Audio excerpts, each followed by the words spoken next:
హైదరాబాద్ సైబరాబాద్ పరిధిలో నిన్న రాత్రి పెద్ద ఎత్తున డ్రంక్ అండ్ డ్రైవ్ తనిఖీలు చేపట్టారు పోలీసులు. మొత్తం 262 మంది తనిఖీల్లో పట్టుబడ్డారు.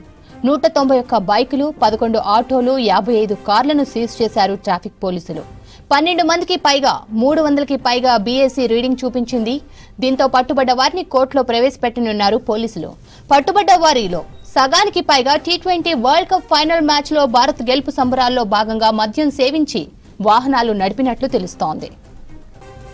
హైదరాబాద్ సైబరాబాద్ పరిధిలో నిన్న రాత్రి పెద్ద ఎత్తున డ్రంక్ అండ్ డ్రైవ్ తనిఖీలు చేపట్టారు పోలీసులు. మొత్తం 262 మంది తనిఖీల్లో పట్టుబడ్డారు.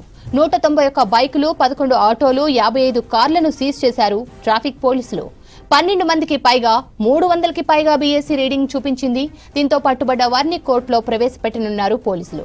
పట్టుబడ్డ వారిలో సగానికి పైగా T20 world cup final match లో భారత్ గెలుపు సంబరాల్లో భాగంగా మద్యం సేవించి వాహనాలు నడిపినట్లు తెలుస్తోంది.